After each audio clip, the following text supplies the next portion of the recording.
1, 2. Microphone check. 1, 2, 3. Can you hear me? Yes.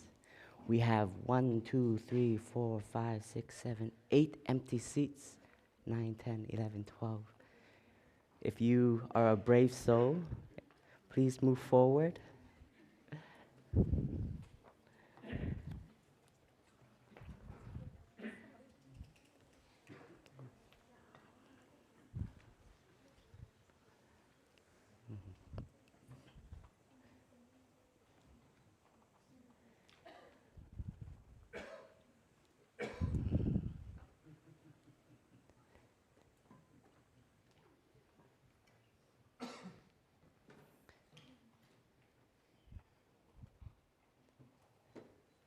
So dear community, dear friends, let us listen to 3 sounds of the bell.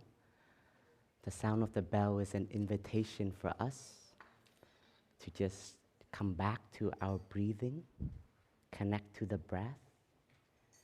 We can be here, but also not here. So what we want to be is more present. That is the culture and the practice that we generate here. And there are so many of us in this very moment. So there's always a very beautiful silence when there are so many people, but we can all just touch that silence within us and the silence around us. And this kind of silence is also very healing. So let us all just come back to our in-breath and come back to our out-breath. We may like to close our eyes, or we can keep it open. Breathing in, I'm in touch with my in-breath. Breathing out, I'm in touch with my out-breath. This is in-breath, this is out-breath.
And dear respected Thay, dear beloved community, welcome to our Wake Up Humanity retreat.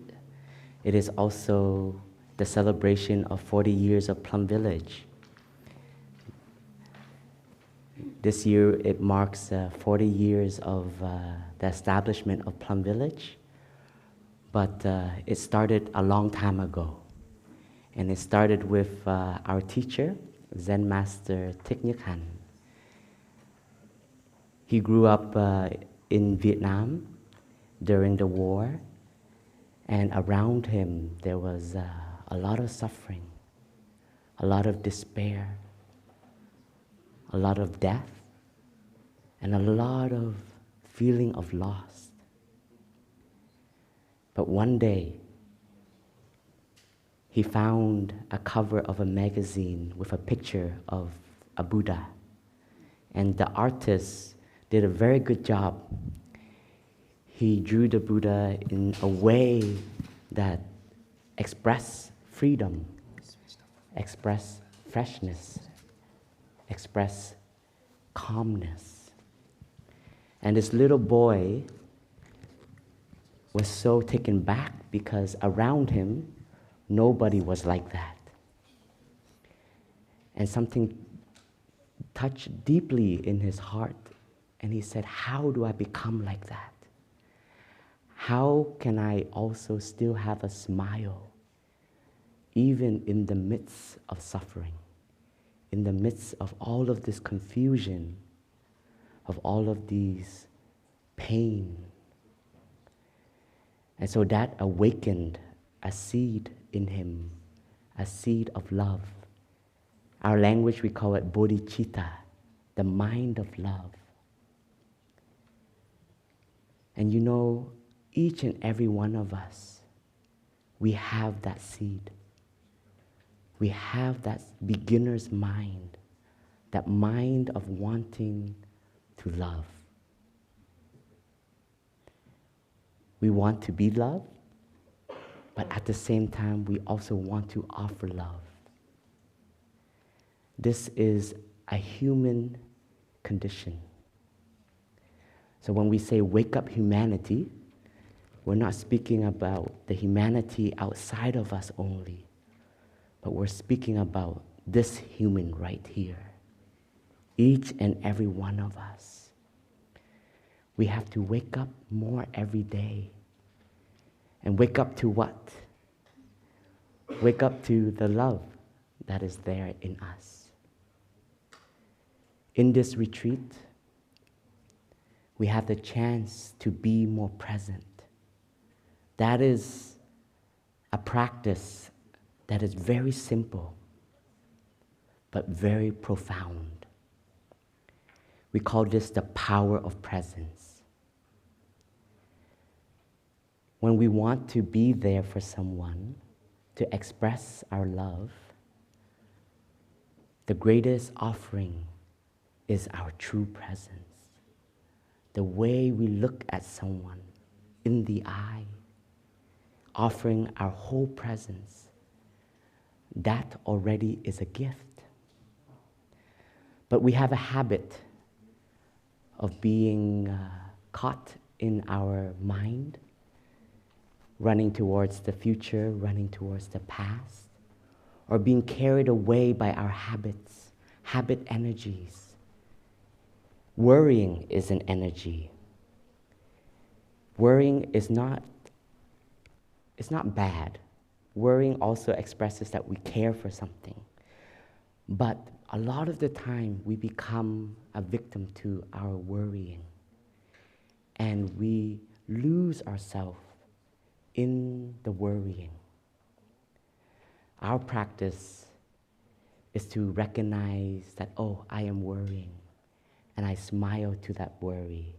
And I look at what am I worrying about. Sometimes we are worrying about something, but we don't exactly know what it is. We have a habit, a very strong habit of running to the direction of the future, or running back to the past, or even running in circles in the present. And sometimes I ask myself, what am I running from? And I don't know.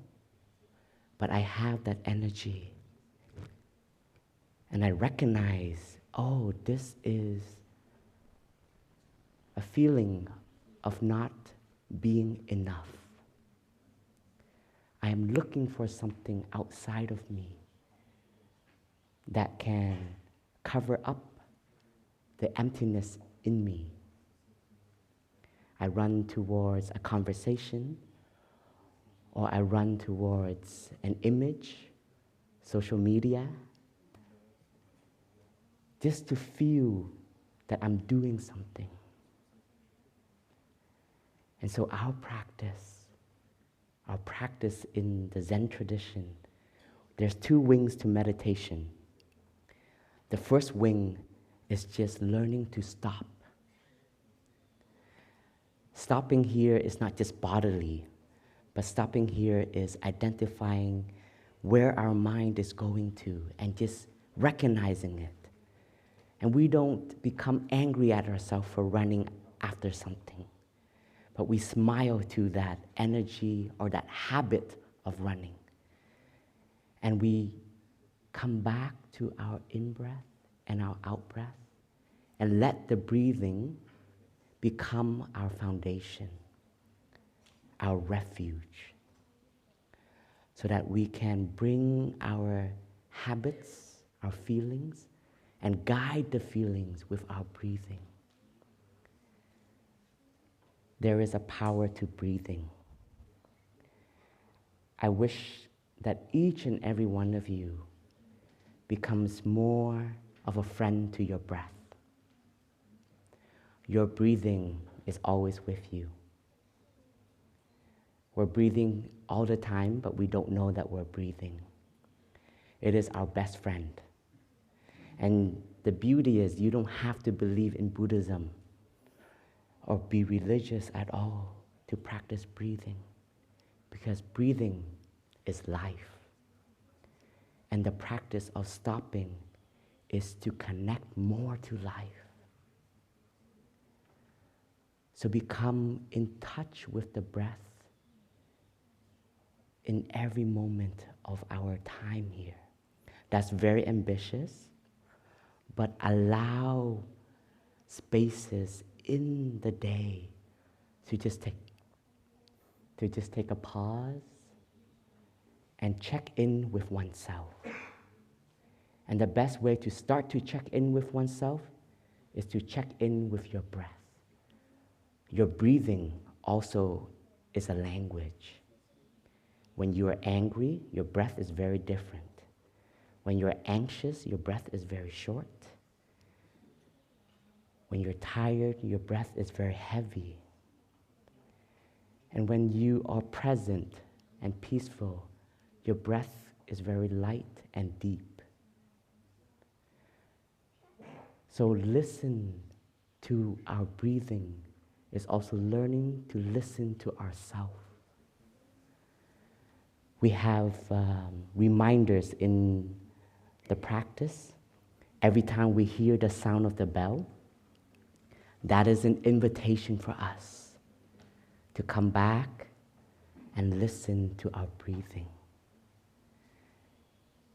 I think we've all have been practicing this since we've arrived, and if we are new to Plum Village, but you hear the bell and you see everyone stopping, you don't know what to do, that is what we are doing.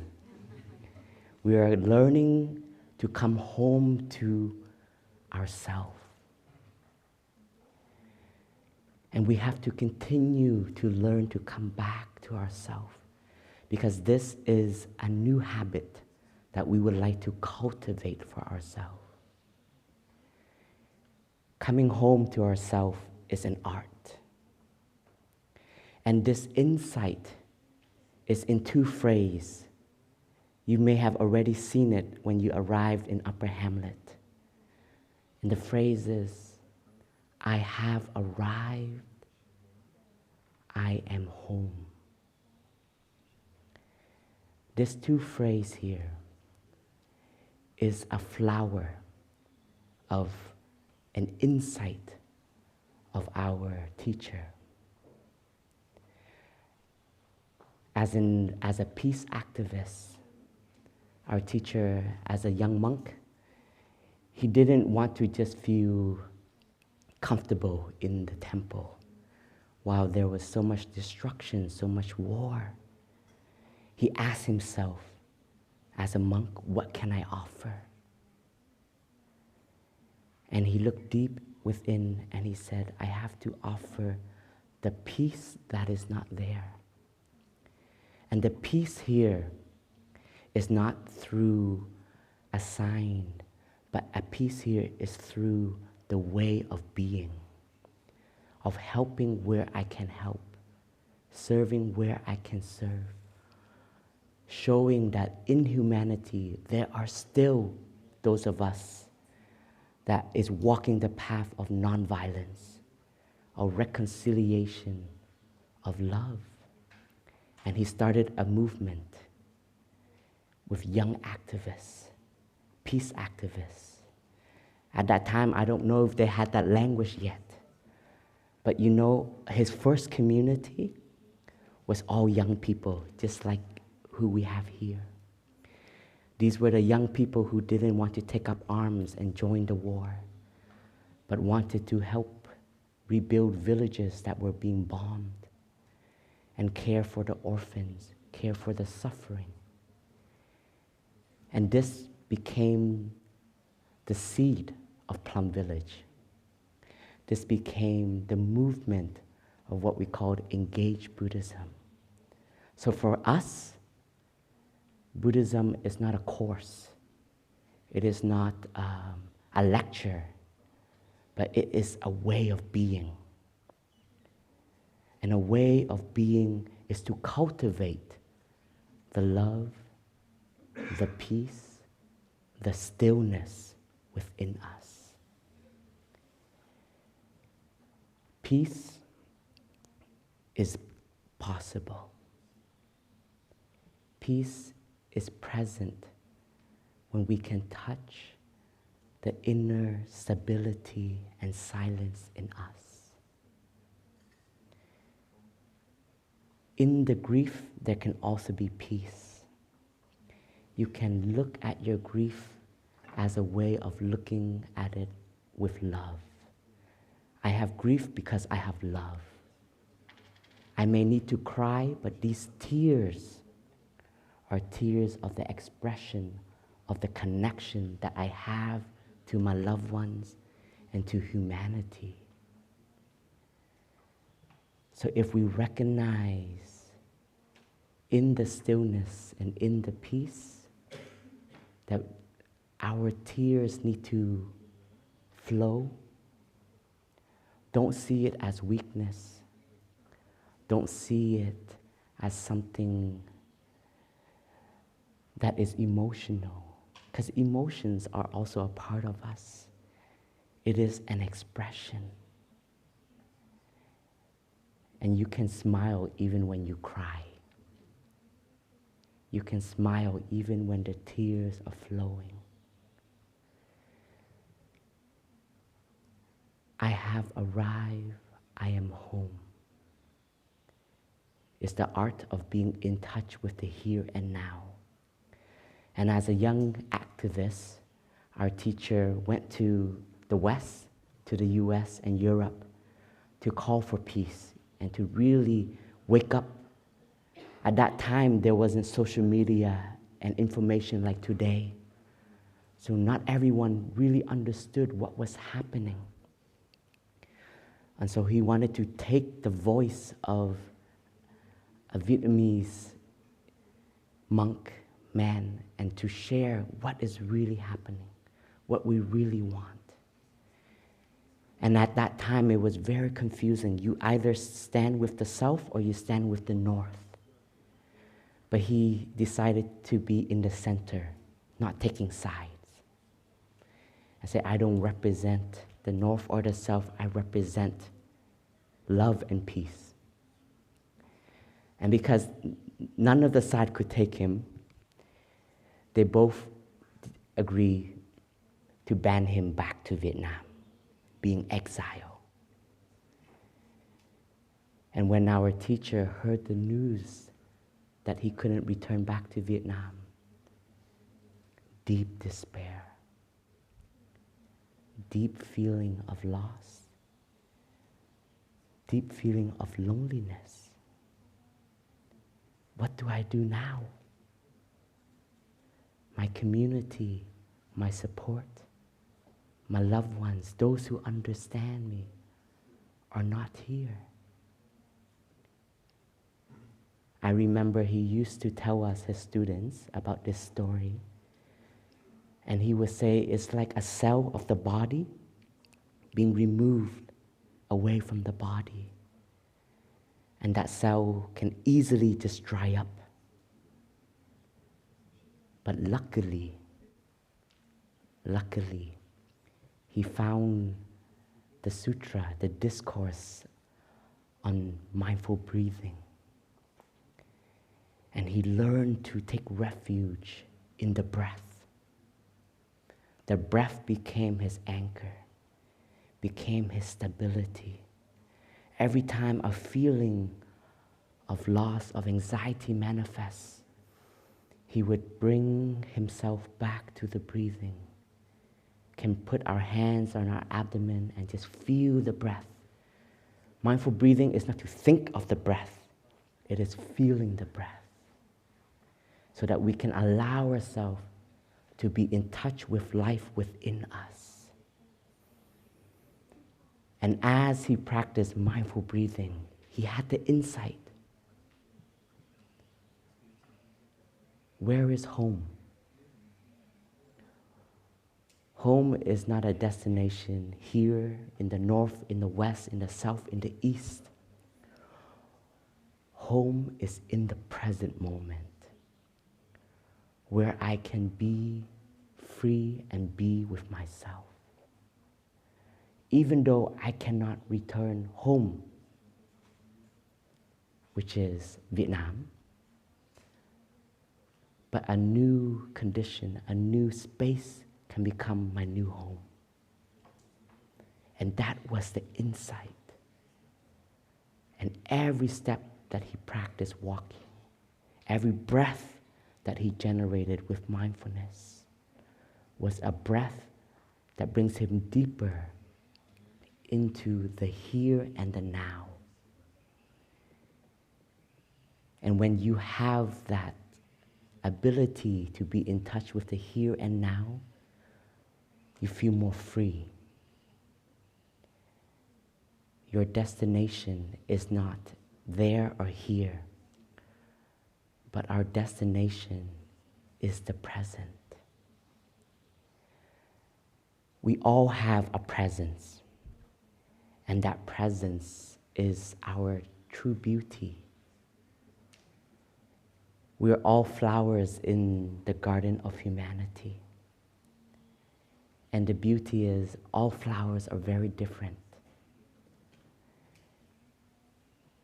And we can smile to that beauty in us. And even though we may still have some shortcoming, some suffering, that is also beauty. We can smile to the suffering in us, to the pain in us. Learning to recognize that I have pain, I have suffering. That's what makes us human. And that in Buddhism is a noble truth. The first noble truth is that there is suffering. And that suffering is universal. My practice is the practice of mindful smiling, the art of smiling. And this smile here is not a smile to anyone, but a smile to oneself. Have you ever caught yourself doing something so foolish? And I said, wow, that was a dumb move. And instead of punishing myself and having more inferiority complexes, I smile to my foolishness. I smile to my mistakes. I smile to my suffering. And I said, thank you, suffering. Now I know what to do and what not to do. And that smile is an expression of also recognition. We don't need others to only recognize us. We have to recognize ourselves. We have an island within us. This island is the island of oneself, of learning to be with the inner peace in us. Now coming back to ourselves, it may be a little bit scary. Coming home to oneself, hearing the silence can be a little bit scary. Because when we come home to ourselves, we may identify how noisy our mind is. This non-stop radio station is ongoing. Smile to that non-stop radio station and say, I'm going to learn to tune you down. And the tuning is the breathing.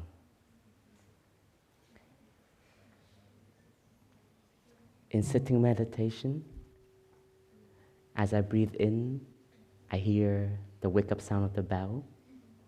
As I breathe out, I'm going to enjoy breathing with everyone.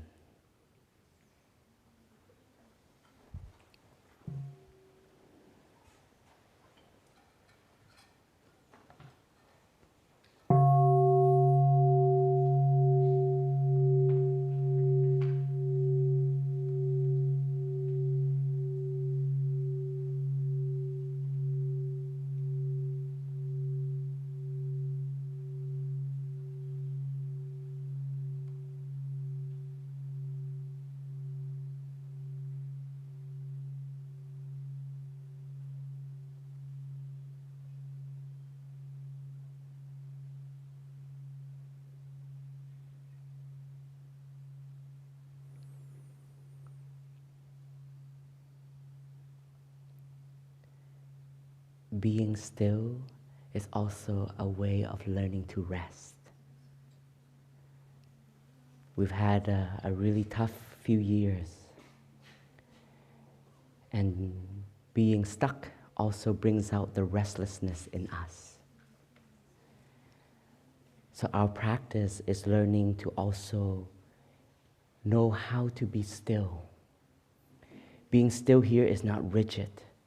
But being still here is learning to just be, just to sit, just to stand, and not having to run after a conversation or a project, or having a sense that I need to do something. Recognize that energy, that I always need to do something, and learn to just enjoy to be. This is what we need more of today. In the stillness, it also offers us the strength for us to do. But if we are always under the habit of running, our energy will lose, our tank will go so low, and we won't have the ability to do what we truly aspire to do. And we burn out. And so our practice is finding the middle way. But what I would really like to encourage, we have 7 days. It's not long, but it's also not short. So if we aspire to fill up our tank of presence, we just have to learn and allow ourselves to show up and be there for ourselves. Do not underestimate the in-between times of the schedule. The little walks that we get to come to the halls or our Dharma sharing circles, all of those are opportunities. There's a way of walking that can ground ourselves to the present.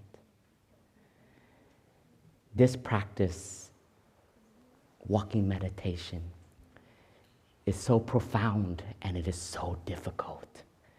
And I'm sharing this also as a monk who has practiced for a long time. And I still catch myself running and pacing myself to see what am I running from.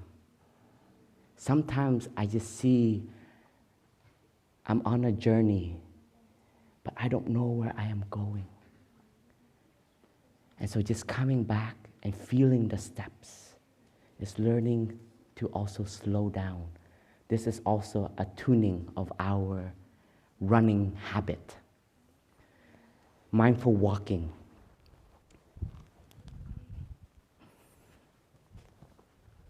Mindful walking. Normally, we think that meditation is just sitting and looking at a wall and having no emotions. Wrong perception. Meditation can be put in every practice in life, in every activity. Meditation can always be present. When we walk, we are imprinting something on the earth. We're imprinting our actions. We're imprinting ourselves. When we are angry, we're imprinting our angry steps, our angry emotions. But we can also generate the mindfulness to embrace the anger, embrace the sadness, embrace the emotion that is present. We are here not to suppress. We are here to recognize and embrace. But we can use the practice to help embrace. When we are restless, being still is very difficult. So bring the practice into action. So walking meditation is a practice of applying our attention to the steps that we are taking. Just to know that I am making a left step, right step. And there is a way to also relax in the walk. We can feel our whole body moving as we take this step.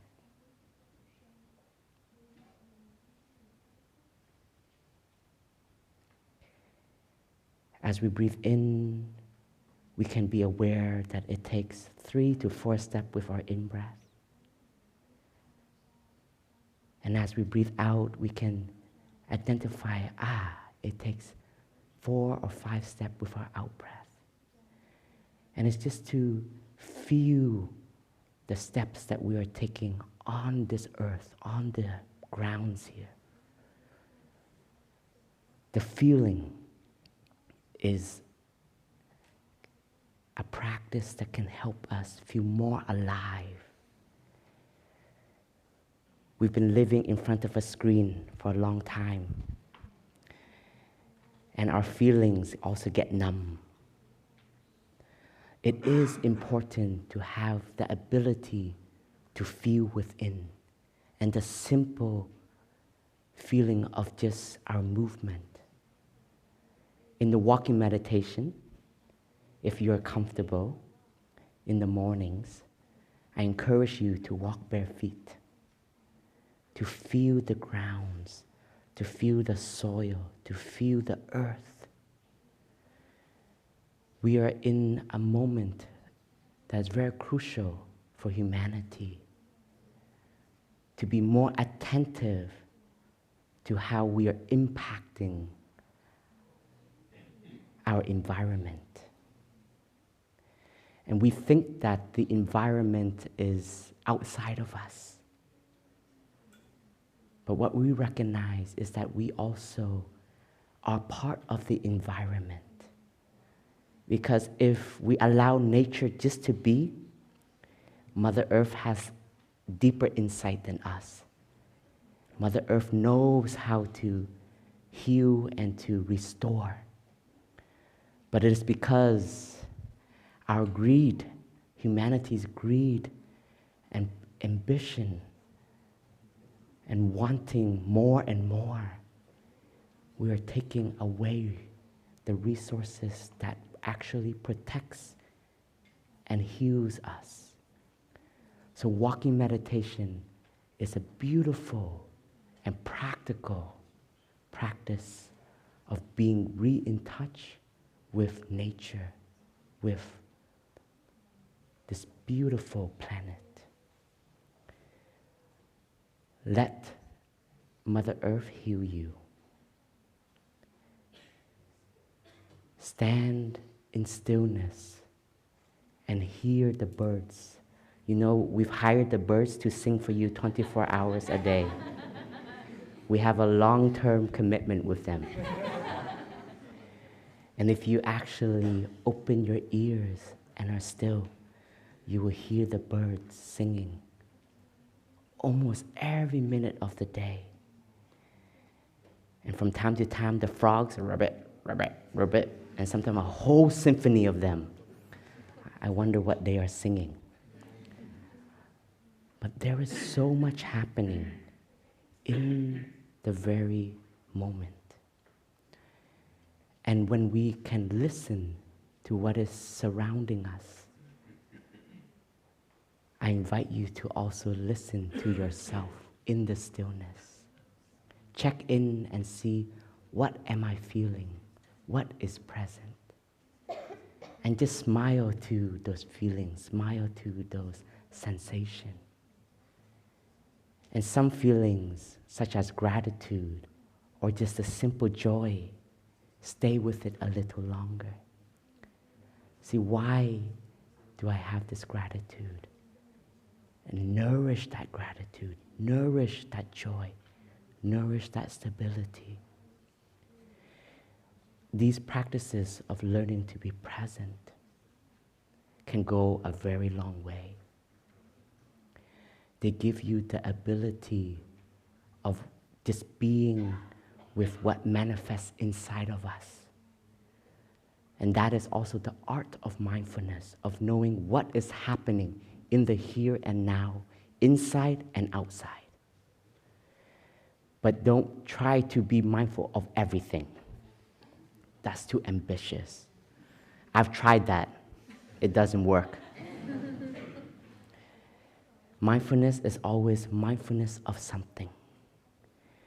And when you can be mindful of one thing, there is a connection to the other things around. Do one thing well, you will learn to do many other things well. Walking doesn't have to be slow, but because we have such a habit of running, the tuning down to be slow is also just learning to be more present.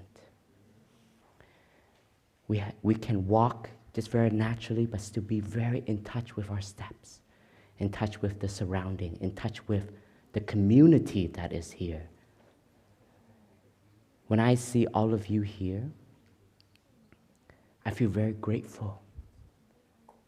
I feel very happy because there are those of us who want to wake up and to generate the feeling of connection, the mindfulness, the love, the compassion that is so needed. When we are here, we can also take refuge in the practice of the community, in the practice of those that are around us.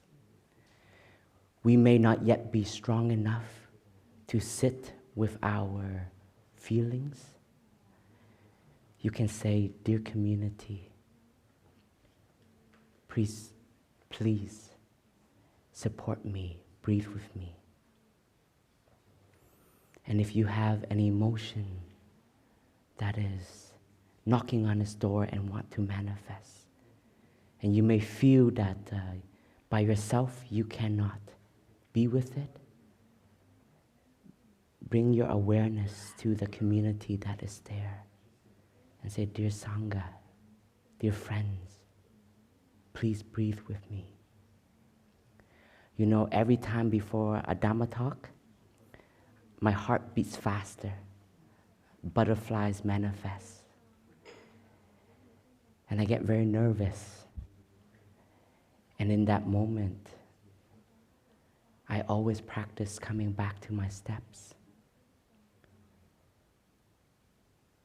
Recognizing the anxiety that is there. And then I invite I invite my community to be present. I invite my teacher to be present. And I see that he is here in me. And I channel this interbeing.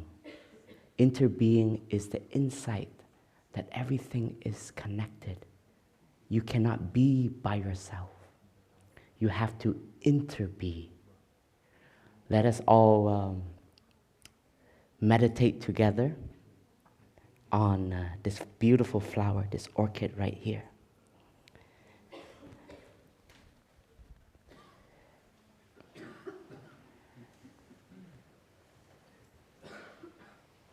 We're going to have a conversation with this orchid. We see you, dear orchid, so beautiful. Your colors, your freshness. And we ask you, where do you come from?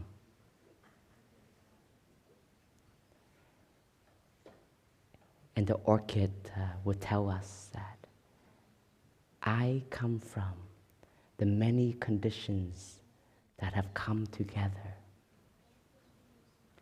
When we look into the orchid, it is true. The orchid cannot be just by itself. It needed many conditions.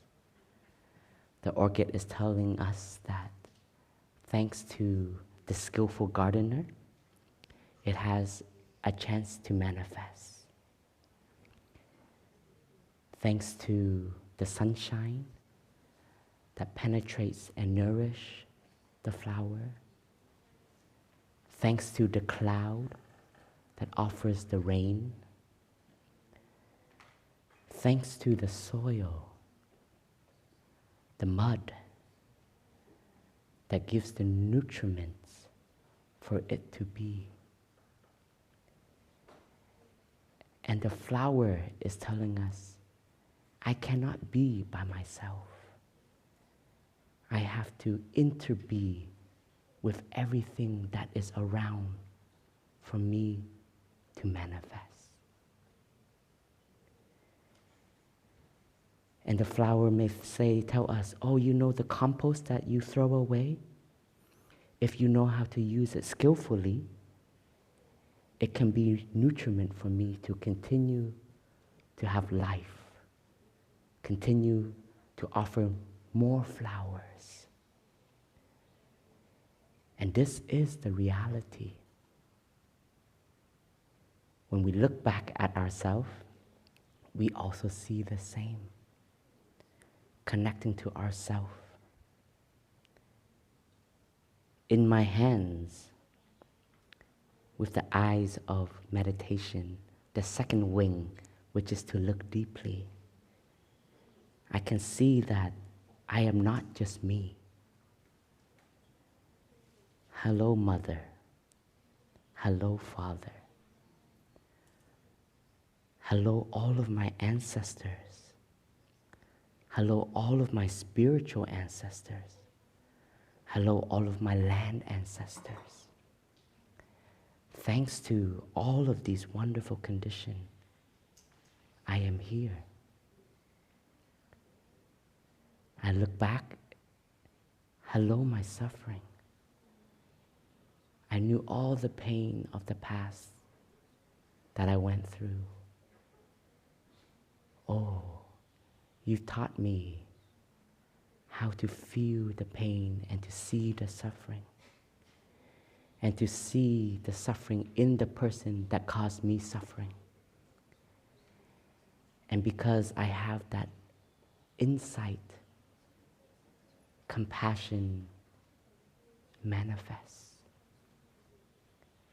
And first of all, I offer that love to myself. Offer love to yourself is an art. We're not here to pamper our ego, but we are here to recognize the beauty inside of us as well as the mud inside of us. So with this insight, we see that happiness and suffering they go hand in hand and they support each other. If we know how to suffer, we will suffer less because we know how to take care and embrace our suffering. We don't need to create more suffering because there's a lot of suffering. Just coming home to ourselves, we can recognize the habit and suffering that has been transmitted to us. There are times we are in touch with a suffering and we don't know where it comes from. But if you look deeply at it, you can start to have some clarity. For myself, when I first came to Plum Village, and especially when I aspired to become a monk, we have a training of moderation while eating. But every time I'm at the line, and especially if there's fried food, fried tofu, or tempura, I always take more than I need.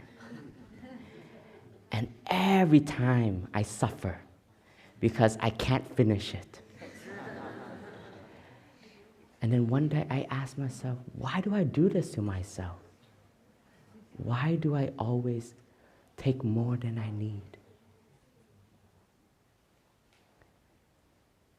And I look back because I grew up with much more conditions than my parents. But then I recognize,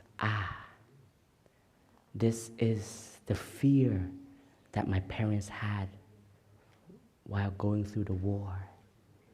They never had enough to eat. So their mind was just to know that I need food to survive.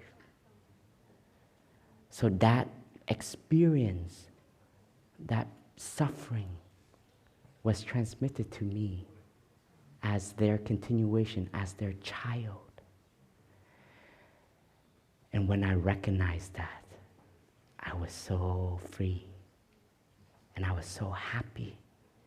Because I touched where the root of that habit comes from. That fear of not having enough comes from. But that's not enough, because we have to practice to transform it. And with this insight, I also have the insight that I can transform this for my parents. My father was a refugee who left Vietnam after the war ended. And he experienced a lot of anxiety and fear of death. Because going as a boat person is a gamble. And much later on, he suffered from the PTSD of all of those emotions and feelings. And when he suffered, of course, as his child, I suffer too. And what I practice is first to take care of my inner world. And with my own stability, I can come to my father and I can look at the suffering with him together. And then apply mindfulness of the present moment. Father, but now we have enough. We are in a safe space. Your children are grown-ups. We can support you. And he gets it. But I have to keep reminding again and again and again. And so mindfulness is also to recollect over and over and do again and again and again. So our practice is not a one-time thing. We don't get a check mark after we practice this retreat, Because it is an ongoing journey. It is a continuation. And when I had this insight that I'm going to take care of this habit for my parents, I see that my practice, my transformation is also their transformation. And so every time the feeling of greed comes up, not having enough comes up, I say, hello, mommy. Hello, daddy. I know you are there. And I'm going to transform you in me. And I'm still practicing that today. And when we practice in this way, recognizing the different habits in us, it also gives us insight that we can also be the happiness that they are lacking. Your way of presence is always a gift. It is an offering. Every time I go home, monastics, we have these home visits every 2 years, 3 years, 4 years. It's the best way to test our practice. Because coming home, mom and dad presses all the buttons in us. We always say, if you think you're a Zen master, go home. Live with mom and dad. 3 months, 1 month, 2 weeks. At the first few days, honeymoon season. Oh, mommy, daddy.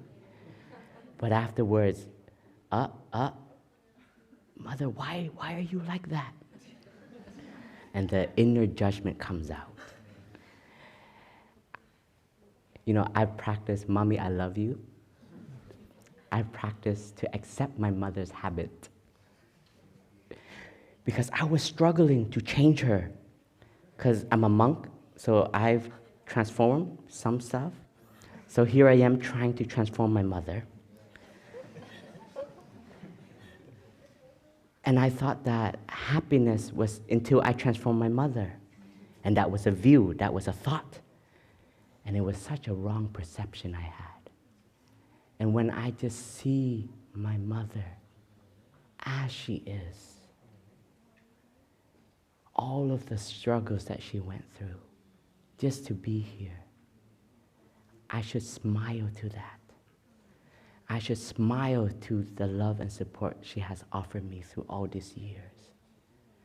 And suddenly, I change my view. And I start to see my loved ones for who they are. And when I see them for who they are, my heart becomes open. And my approach becomes so different. I don't come, mother, you should do this, you should do that, you should be more mindful, you should be more loving. But I express the love just through my action. Mommy, let me do it with you. Mommy, you want to do the dishes? I'll do it with you. And as we do it, I can show her the way of love through the being, not through the saying. This was a very powerful moment for me because I was so ambitious to change my family. But sometimes the change needs to happen in here. And later, it penetrates your loved ones without even knowing. My mother one time came to Plum Village, and this was when our teacher was still healthy. So us monastics, we get to drink tea with Thay one time with our parents. And Thay asked my mother, what have you seen change in your son? And she said, a lot of things. And then Thay asked, what have you changed in yourself? And she said, because he's now a monk, I have become vegetarian so that my daily action are supporting his aspiration. I have now change the way I wear my clothes, what I choose to put on. I always ask, is that in the spirit that is supporting my son who is now walking a path of monastichood? And I was so shocked. I never asked my mother to become vegetarian. I never asked my mother to change her lifestyle. But it was when I was able to just change my approach of how to be, there is an impact in that. And still now, every time I feel lost, I can touch that gratitude in me, the gratitude of all the sacrifices that my parents have made so I can be here. So I know that I am not alone, and I have to learn to enjoy the present moment that is now offered to me. And I don't take for granted this moment. I don't take for granted the peace and the stability that I have, knowing how much my loved ones have offered and sacrificed for me to be here. So in a way, it is our responsibility to live more deeply these moments that our ancestors have worked so hard for their descendants, their children, their grandchildren, their continuation to have. And this is love to all of our ancestors when we can be more alive in the present moment.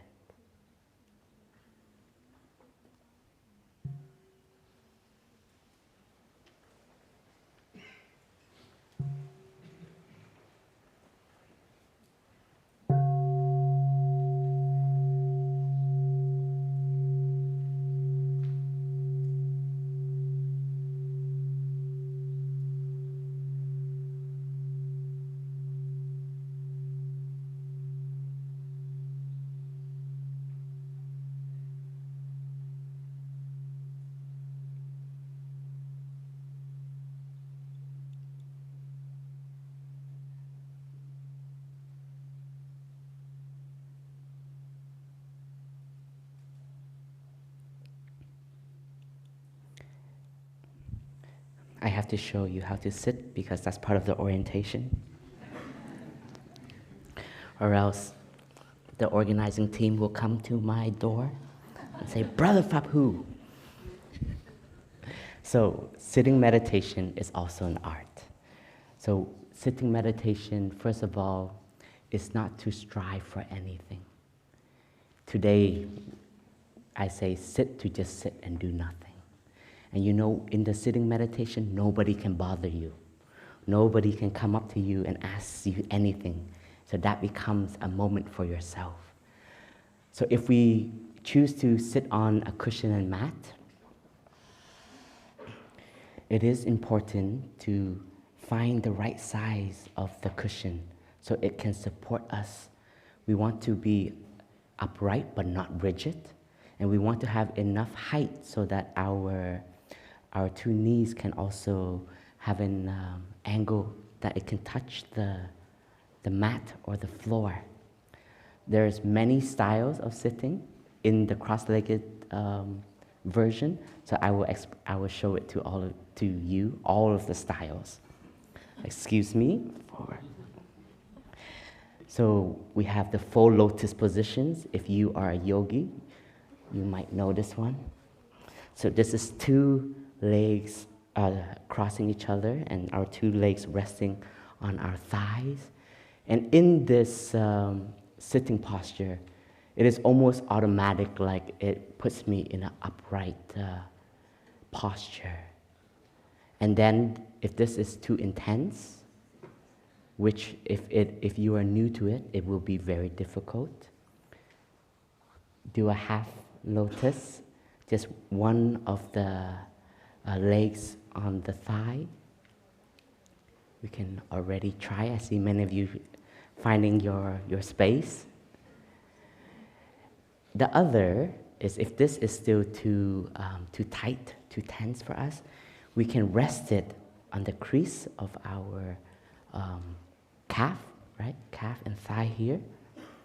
And you still have 3 points touching the ground, your buttocks and your 2 knees, right? And if this is still too difficult, you can sit just one leg in front of the other. Still the same principle, 3 points on the earth. And if you would like to train this, it takes time, especially if we're very new to sitting. Do not be upset with yourself if you cannot do it.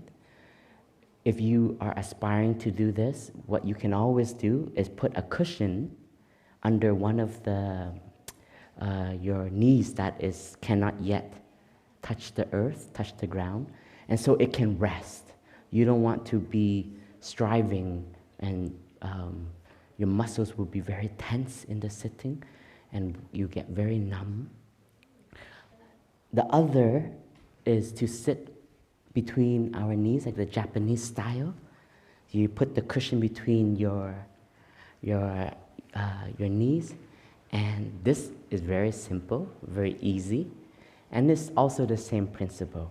Three contacts on the ground, your buttocks, your 2 knees, and some of us are very tall, so we may need 2 cushions so that our knees are not too pressed. So it is a whole discovery and art of coming back to the body, to finding our right posture. And what is very important when we sit on the cushion and on the mat, we find our center.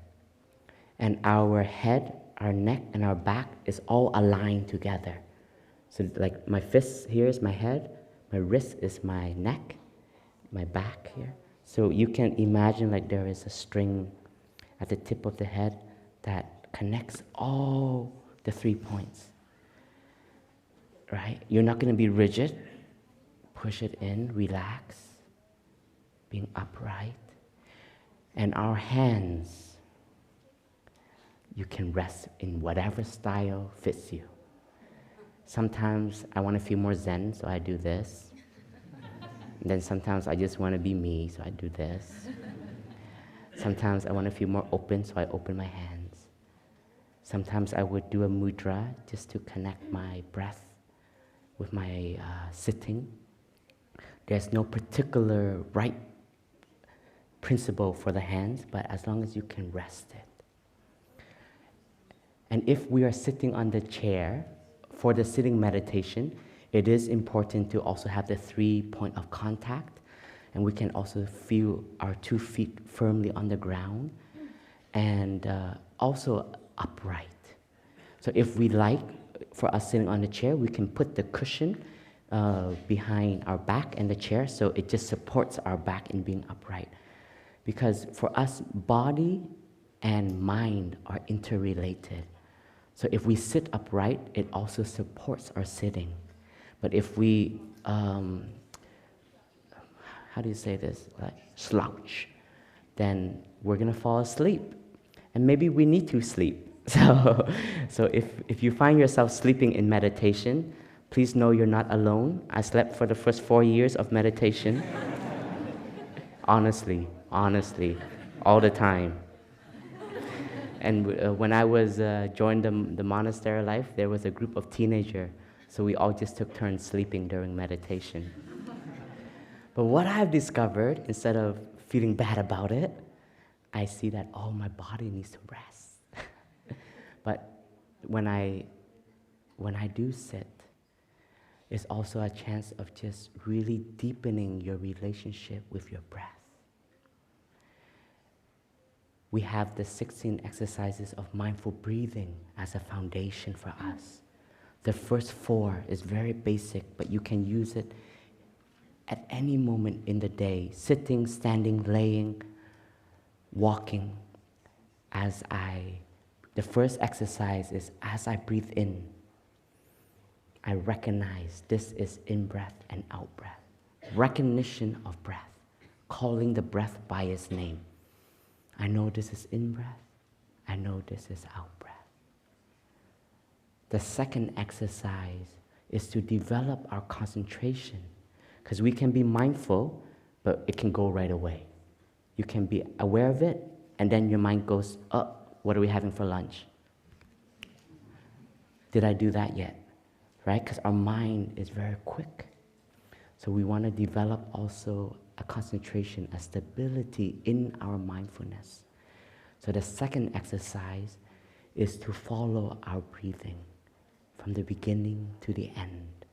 Just staying with in-breath, staying with out-breath.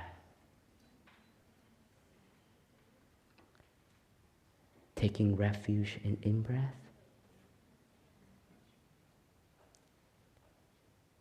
and I take refuge in my out-breath.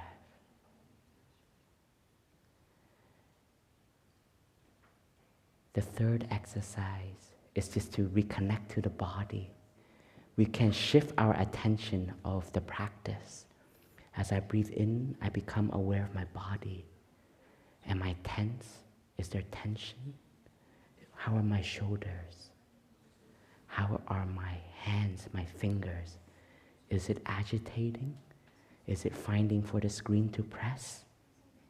Can I just release the tensions in my fingers?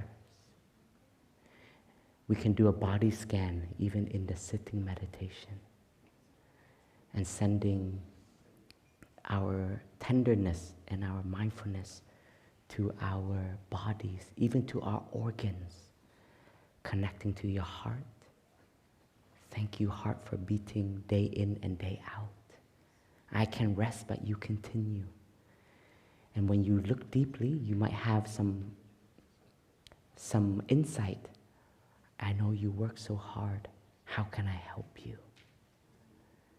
Maybe I need to rest a little more. So just coming back to the body is also a meditation. And then the fourth exercise is learning to relax, release the tension in our body. Releasing the tension in our face, shoulders, arms, hands.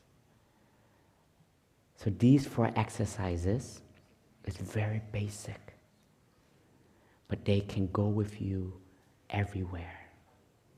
Especially the following the in-breath and the out-breath has become my anchor in very difficult moments. One of the brothers who just did a root canal, he said during the whole time of drilling,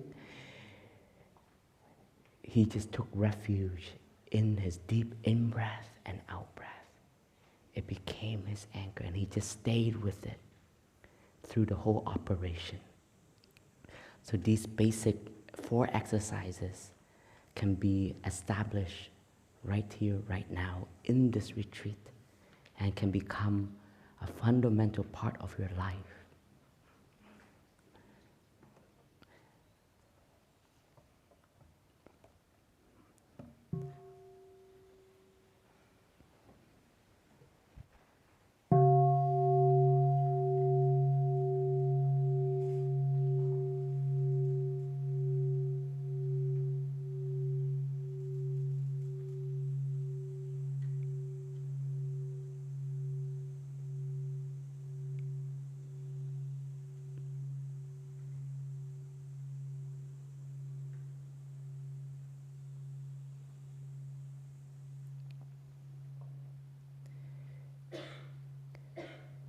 In the retreat, we will have a chance to also practice deep listening and loving speech in our Dharma sharing circles.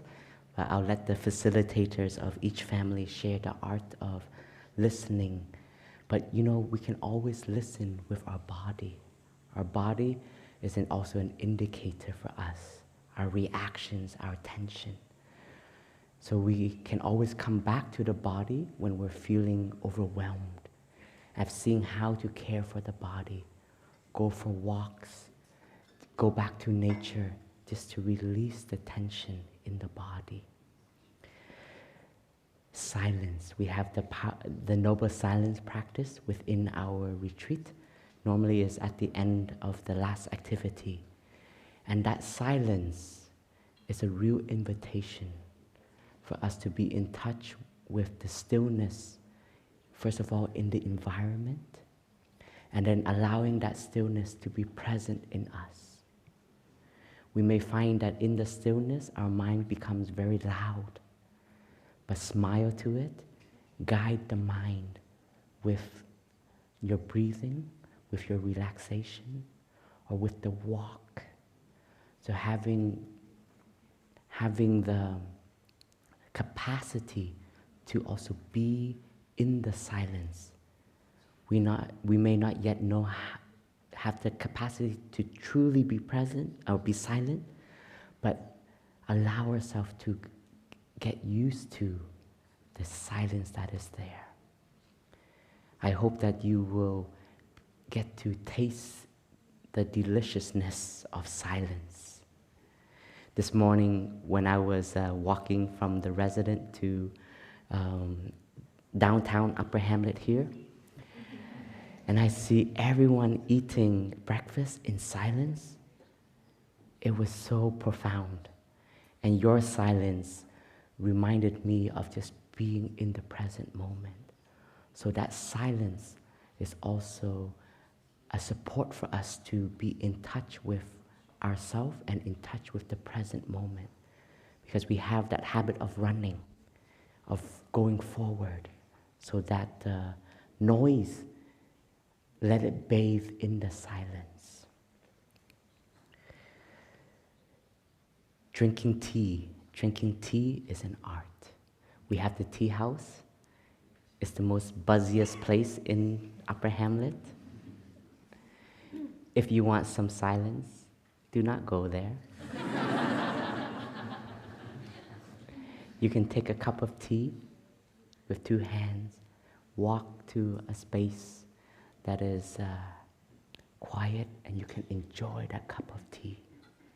And also for all of us, we love a beautiful conversation. It helps connect us and share our aspirations, share our joy. But also be aware of how much we are talking. It's an invitation only. See how much energy we are putting out in the conversation. Sometimes allow ourselves to just be more quiet. You know, we just had an activist retreat, and a lot of them are very used to going to conferences. So we extended the noble silence from the end of the meditation to after walking meditation. But our walking was at a different time than this retreat. And they all shared, at first they were very scared. But then how wonderful it was to just bathe yourself in the silence. And seeing that, oh, all the things that I thought I need to share, sometimes don't need to be shared. So this is an invitation. That's my practice. Every time I come to the tea house, silence or energy of practice, of sharing. Okay, silence. Boop. So just to know your energy, become aware of what is supportive for you. Dear friends, thank you so much for being present, for coming to Plum Village to practice for yourself and also for the community. And Plum Village is you. You are Plum Village. Your practice is a huge contribution to the collective practice that is here. So see yourself, even if you are new, your practice is also a gift, your way of walking, your steps, your smile. And before we end, and I see the organizing team coming up, but I also invited a dear friend, Nicole, just to share very briefly about the practice of presence and support in the dress code. Yeah, yeah. Can I have the microphone, Brother Kiktam?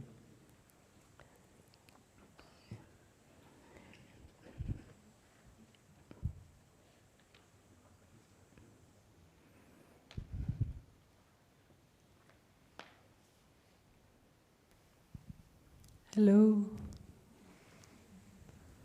Hi, dear friends. My name is Nicole. I have been asked to share peer-to-peer a little bit about a couple of guidelines at the monastery. So one of them is around the dress code to support our own practice and our fellow wake-uppers' practice, as well as the monastics' practice. So there's a general guideline at the monastery if you are able to support it and practice it, depending on how you packed.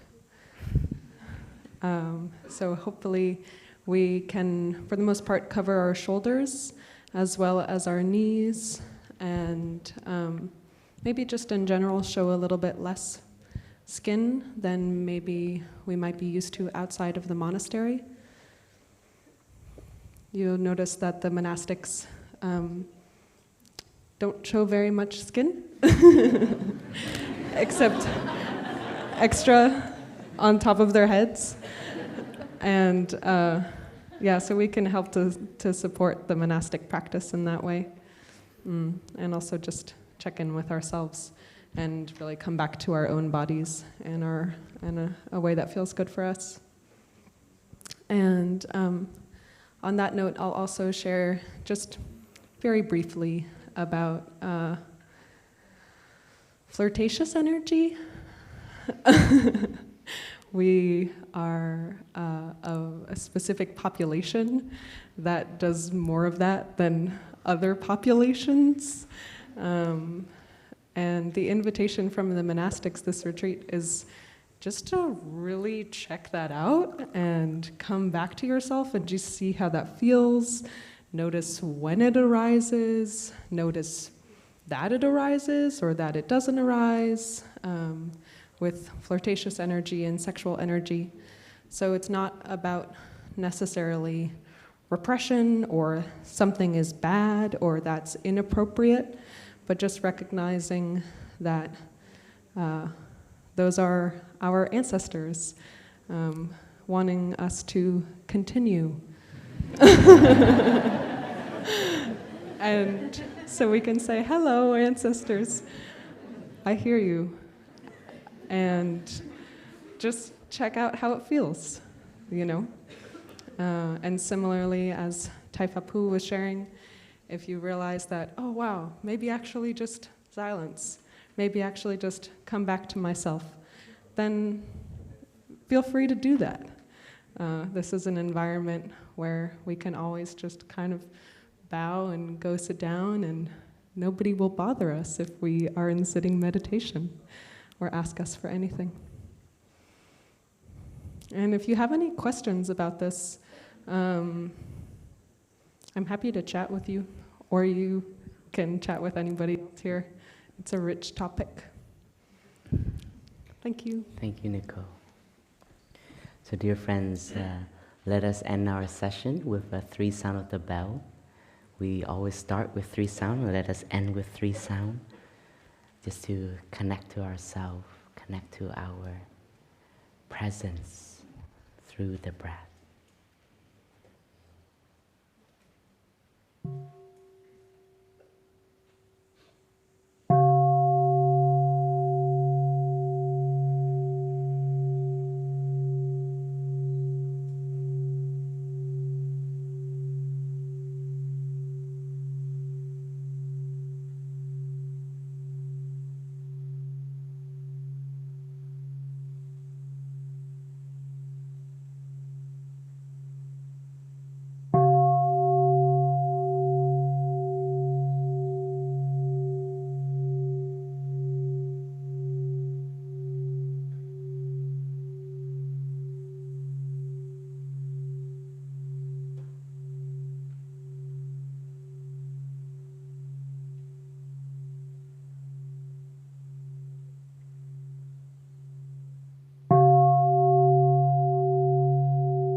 So dear friends, please undo our legs, massage them. Been sitting for a while now. Share some love to your legs.